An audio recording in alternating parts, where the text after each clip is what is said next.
Hello बच्चों, कैसे हैं आप सब? मुझे उम्मीद है कि आप सब अच्छे होंगे, बेहतर होंगे और आपकी तैयारी जो है बहुत अच्छे ढंग से चल रही होगी। तो आज मैं फिर आपके सामने एक वीडियो लेकर के उपस्थित हुआ हूं और मेरी जितनी पिछली वीडियो हैं और मुझे उम्मीद है कि आप उसको देखा होगा और आपको अ, अच्छा लगा होगा और आपको बेहतर जो है क्वेश्चन मिले होंगे। उसी कड़ी में जो है अगली वीडियो लेकर के मैं उपस्थित हूँ और मुझे उम्मीद है कि आपको ये भी वीडियो भी पसंद आएगी। तो चलिए देखते हैं आज का सवाल। आज का पहला सवाल क्या है? आज का पहला सवाल है कि निम्नलिखित में से शुद्ध वर्तनी का चयन करिए। आपको बताना है कि इसमें से किसकी वर्तनी जो है वो शुद्ध है। पहले की शुद्ध है, दूसरे की शुद्ध है, तीसरे की शुद्ध है या चौथे की शुद्ध है। उन्नति है, उन्नति है, उन्नति है या उन्नति है। चलिए देखा जाए तो इसमें जो वर्तनी शुद्ध है वो लास्ट वाले की सही है। उन्नति शब्द होता है। शब्द क्या होता है? उन्नति होता है। चलिए हम देखते हैं सवाल नंबर दूसरा। कह रहा है कि शुद्ध वर्तनी का चयन करिए। तो आपको इसमें भी बताना है कि किसकी वर्तनी शुद्ध है। जानवी की शुद्ध है, जाहनवी है या जानवी है या जाहनवी है। तो आपको बताना है कि इसमें से किसकी वर्तनी शुद्ध है। चलिए बताइए किसकी शुद्ध है। तो इसमें शुद्ध है, सी की शुद्ध है। जानवी शब्द होता है। क्या होता है? जानवी होता है। चलिए तीसरा सवाल कह रहा है आपको शुद्ध वर्तनी इसमें भी बतानी है। प्रतिष्ठा है, प्रतिष्ठा है, प्रतिष्ठा है या प्रतिष्ठा है। आपको बतानी है कि इसकी वर्तनी जो है वो शुद्ध है। तो देखा जाए इसमें जो वर्तनी शुद्ध है वो दूसरे वाले की, बी की शुद्ध है। शब्द होता है प्रतिष्ठा। कौन सा शब्द होता है? प्रतिष्ठा शब्द होता है। चलो बच्चों अगला देखा जाए। कह रहा है कि ब्रज भाषा जो है। आपको ये बताना है कि ब्रज भाषा इसमें से किसके अंतर्गत आती है। पूर्वी हिंदी, पश्चिमी हिंदी, बिहारी हिंदी या पहाड़ी हिंदी के। तो किसके अंतर्गत आती है? तो देखिए ब्रज भाषा जो है वो पूर्वी हिंदी के अंतर्गत नहीं आती है, बल्कि वो किसके अंतर्गत आती है? पश्चिमी हिंदी के अंतर्गत आती है। और इसमें कुल 5 बोलियां आती हैं, जिसमें ब्रज भाषा है, खड़ी बोली है, कन्नौजी इसमें आती है, बुंदेलखंडी आती है और इसमें हरियाणवी आती है। तो कितनी आती हैं? 5 बोलियां आती हैं। चलिए कह रहा है कि खड़ी बोली किस अपभ्रंश से विकसित हुई है। आपको ये बताना है कि जो खड़ी बोली है वो किस अपभ्रंश से विकसित हुई है। तो देखिए जो खड़ी बोली जो है वो सौरसेनी अपभ्रंश से विकसित है। किस अपभ्रंश से विकसित है? सौरसेनी से विकसित है। मागधी से पूर्वी हिंदी, मागधी से जो है वो बिहारी हिंदी, अर्ध मागधी से पूर्वी हिंदी विकसित हुई है। ठीक, चलिए आगे देखा जाए। अगला सवाल कह रहा है कि वर्ष 1955 में गठित प्रथम राजभाषा आयोग के अध्यक्ष थे। आपको ये बताना है कि जब राजभाषा आयोग का गठन हुआ था पहला, तो उसके अध्यक्ष कौन थे। बीजी खेर थे, सुनीति कुमार चटर्जी थे, जीबी पंत थे या पी सुब्रमण्यन थे। तो कौन थे ये आपको बताना है। बताइए तो कौन थे। देखिए जब पहला गठन हुआ था तो उसके कौन थे? बीजी खेर थे। तो कौन सा सही हो जाएगा? पहला वाला सही हो जाएगा। चलिए अगला सवाल क्या कह रहा है कि देवनागरी लिपि का सही विकास क्रम क्या है। आपको बताना है कि देवनागरी लिपि जो विकसित हुई है उसका सही क्रम क्या है। गुप्त लिपि से ब्राह्मी बनी, ब्राह्मी से देवनागरी बनी, उससे नागरी बनी, या दूसरा कह रहा है कि पहले नागरी बनी, ब्राह्मी बनी, गुप्त बनी, देवनागरी बनी। तीसरा कह रहा है कि ब्राह्मी लिपि बनी, गुप्त लिपि बनी, नागरी लिपि बनी, देवनागरी लिपि बनी। तीसरा कह रहा है कि गुप्त लिपि बनी, नागरी लिपि बनी, ब्राह्मी लिपि या देवनागरी बनी। तो देखिए जो इसमें विकास क्रम है वो सी वाला सही हो जाएगा। कौन सा सही होगा? सी वाला। ब्राह्मी से गुप्त, गुप्त से नागरी और नागरी से देवनागरी बनी। चलिए अगला सवाल कह रहा है कि भाषा की सबसे छोटी इकाई क्या है। आपको ये बताना है कि भाषा की सबसे छोटी इकाई क्या है। तो देखिए भाषा की सबसे छोटी इकाई जो है वर्ण है, जबकि वर्ण लिखित इकाई है और ध्वनि जो है वो उच्चरित इकाई है। तो कौन सा सही हो जाएगा? डी वाला सही हो जाएगा। तो आठवां का कौन सा उत्तर सही होगा? डी हो जाएगा। चलिए अब देखते हैं नवा। कह रहा है कि स्थान के आधार पर बताइए कि मूर्धन्य व्यंजन कौन से हैं। आपको ये बताना है कि इसमें से वो कौन सी ध्वनियां हैं जिनका उच्चारण मूर्धा से होता है। ग घ का होता है, ज झ का होता है, ड ढ का होता है कि प फ का होता है। तो आपको बताना है कि किसका उच्चारण कहाँ से होता है। तो देखिए अगर मूर्धन्य पूछ रहा है तो ट वर्ग का उच्चारण होता है। तो कौन सा हो जाएगा? ड और ढ का। ग और घ का कंठ से होता है, तालु से होता है, ओष्ठ से होता है। ठीक, चलिए अगला सवाल क्या कह रहा है। मृगनयनी उपन्यास के रचनाकार का नाम बताना है। आपको ये बताना है कि मृगनयनी उपन्यास जो है वो किसने लिखा है। देखिए मृगनयनी जो उपन्यास है उसको लिखा है वृंदावन लाल वर्मा ने। किसने लिखा है? वृंदावन लाल वर्मा ने। चलिए अगला देखते हैं। अगला सवाल कह रहा है कि प्रकृति के सुकुमार कवि किसे कहा जाता है। प्रकृति का सुकुमार कवि किसको कहा जाता है? जयशंकर प्रसाद को कहा जाता है, सुमित्रा नंदन पंत को कहा जाता है, महादेवी वर्मा को कहा जाता है या निराला को कहा जाता है? देखिए, प्रकृत का जो सुकुमार कवि है वो किसको कहा जाता है? पंत को कहा जाता है। किसको कहा जाता है? पंत को कहा जाता है।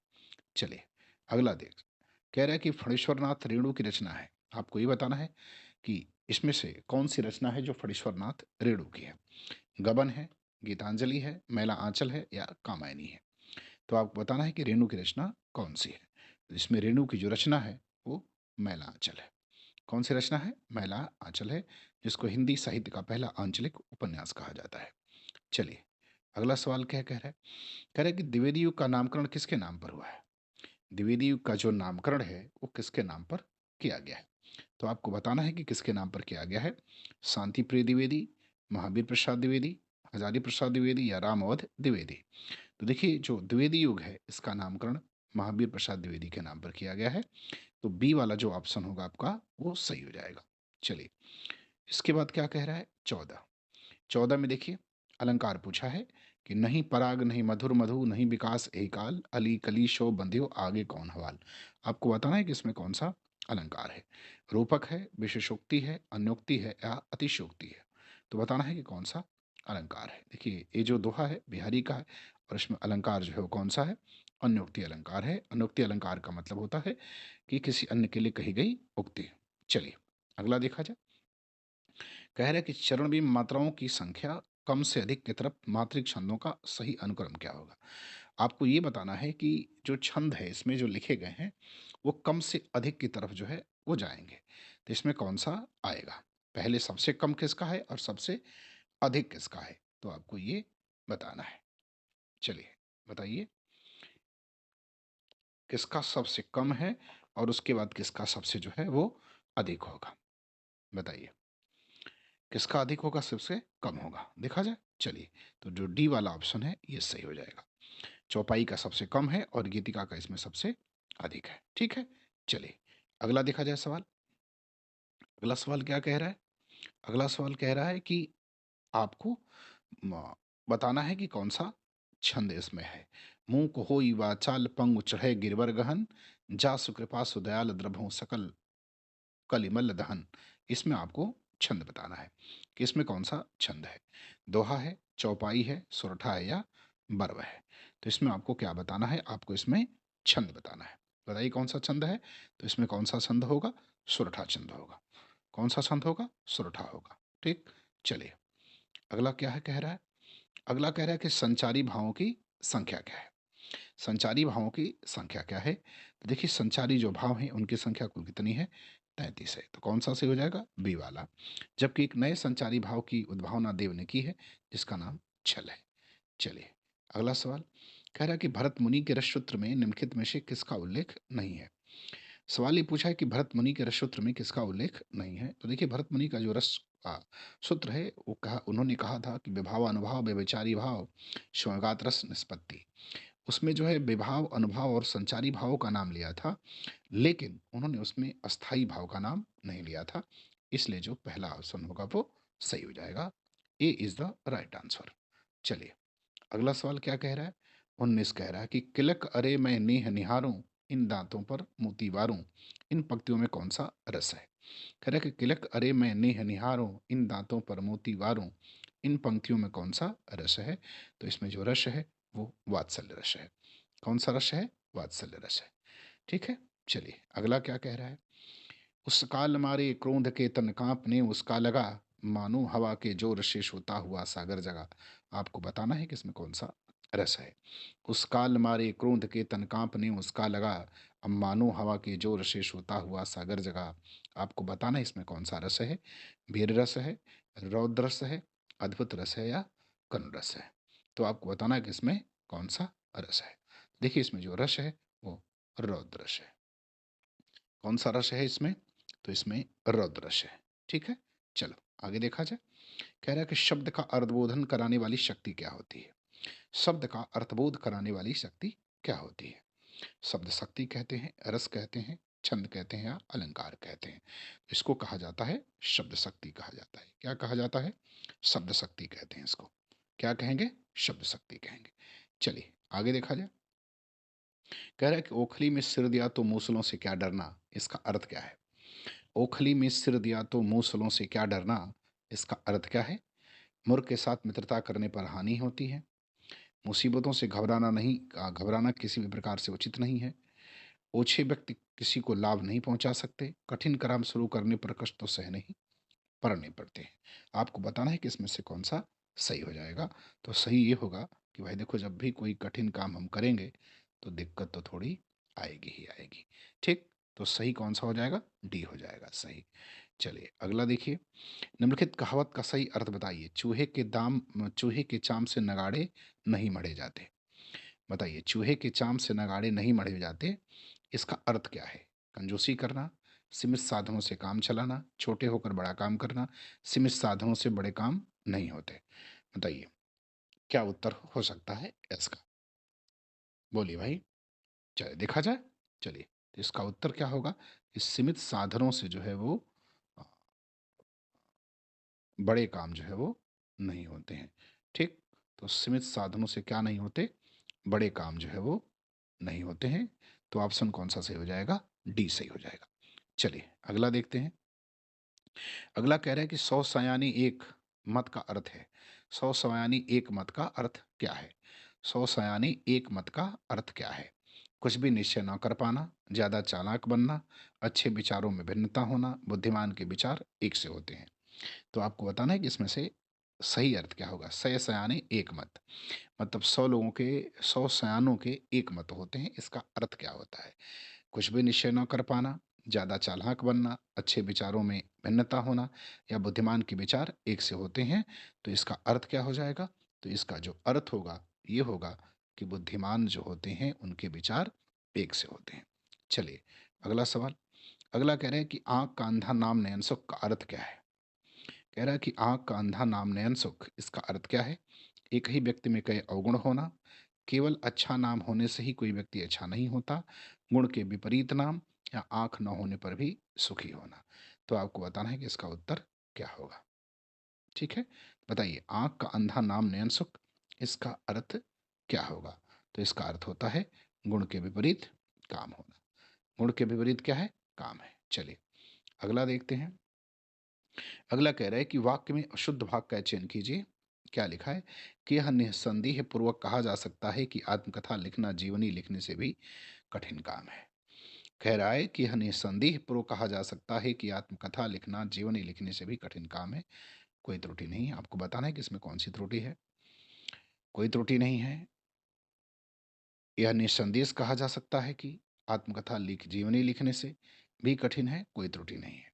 अब आपको बताना है कि इसमें कहाँ त्रुटि है या नहीं है। चलिए पहला क्या कह रहा है कि यह निस्संदेह पूर्वक कहा जा सकता है आत्मकथा लिखना जीवनी लिखने से भी लिखने से। तीसरा है भी कठिन काम है, और चौथा है कि इसमें कोई त्रुटि नहीं है। तो आपको बताना है कि इसमें किस वाले भाग में त्रुटि है, या अगर कोई त्रुटि नहीं है या किस भाग वाले में त्रुटि है। तो जो त्रुटि है वो पहले ही है इसमें। यह निस्संदेह पूर्वक कहा जा सकता है, तो होता है कि यह निस्संदेह कहा जा सकता है कि आत्मकथा लिखने से भी कठिन जो है वो जीवनी लिखना है। चलिए ठीक है अगला देखते हैं। 27 क्या कह रहा है? कह रहा है कि वाक्य में अशुद्ध भाग का चयन कीजिए। आजकल भारत के कारखानों में एक से एक बढ़कर श्रेष्ठतम वस्तुएं बनकर निकल रही हैं। कोई त्रुटि नहीं है। कह रहा है कि आजकल भारत के कारखानों में एक से एक बढ़कर श्रेष्ठतम वस्तुएं जो है वो क्या हो रही हैं? निकल रही हैं। इसमें कोई त्रुटि नहीं है। अब आपको बताना है कि इसमें त्रुटि है या नहीं है। पहला है कि आजकल भारत के कारखानों में एक से बढ़कर एक श्रेष्ठतम वस्तुएं बनकर निकल रही हैं। कोई त्रुटि नहीं है। तो किस वाले भाग में इसमें त्रुटि है ये आपको बताना है। तो 27 का उत्तर क्या हो जाएगा? तो 27 का उत्तर हो जाएगा बी हो जाएगा। अब बी क्यों होगा? देखो, कह रहा है कि एक से एक बढ़कर श्रेष्ठतम वस्तु, श्रेष्ठतम नहीं होता, श्रेष्ठ वस्तु में होता है। श्रेष्ठतम लगाने की कोई आवश्यकता नहीं है। ठीक, इसलिए इसमें त्रुटि है। चलिए अगला क्या कह रहा है? कह रहा है कि वाक्य के अशुद्ध भाग का चयन कीजिए। हमें पहले प्राथमिकताएं तर्क करने ली चाहिए। प्रत्युत अपार धनराशि का व्यय निरर्थक प्रमाणित होगा। कोई त्रुटि नहीं है। हमें पहले प्राथमिकता तय कर लेनी चाहिए।